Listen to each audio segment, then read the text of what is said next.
16 برس تھی، خون کے دریاؤں سے گزر کے آیا ہوں۔ میں نے بچوں کو بتایا تو وہ حیران ہوئے، شکر ہے نقل مکانی نہیں دیکھی تم نے، جو لوگ ادھر سے آئے ہیں ادھر۔ اور یہاں میں سجدہ ریز ہوا، جب میں واقعے کی بارڈر پہ پہنچا ہوں، میں نے فوراً سجدے میں سر رکھ دیا، آج سجدوں کی انتہا کر دوں، شوق مٹ جائے یا جبیں نہ رہے۔ تو حضرات میں تو پریشان ہوں، ایک تو وقت اتنا ہو گیا، دوسرے میرے دونوں طرف بڑے بڑے اسکالر بیٹھے ہوئے ہیں، اور مجھے ناصر کاظمی کا شعر یاد آ گیا کہ گھرا ہوں، وہ یہ شعر ہے کہ گھرا ہے ایک کبوتر کئی عقابوں میں۔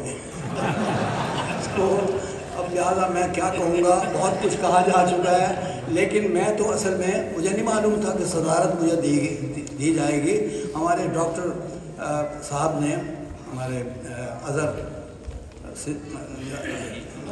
وحید صاحب، انہوں نے مجھے کہا کہ ایک تقریب ہم کر رہے ہیں سالانہ، تو آپ اس کے لیے ذہنی طور پہ تیار ہیں۔ میں نے کہا طبیعت بڑی خراب ہے، اس قدر دھوپ یہ تھی، سردی تھی۔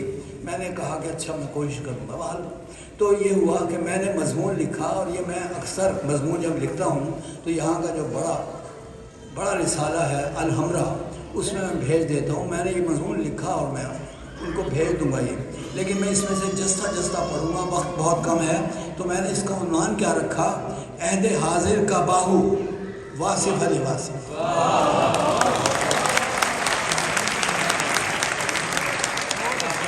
چلیے تھوڑا سا پڑھ لیتا ہوں کہ اہل نظر کی دنیا کا احوال صرف اہل دل ہی جانتے ہیں۔ جب عالم وجد میں کوئی نعرہ زن ہوتا ہے کہ ہم وہاں ہیں جہاں سے ہم کو بھی کچھ ہماری خبر نہیں آتی، اس طرح جب غالب جیسا انمول مفکر یہ کہنے لگے کہ سلسل پر روبرو ہے جو مژگاں اٹھائی، طاقت کہاں کے دید کا ایسا اٹھائی۔ تو بات یہ ہے کہ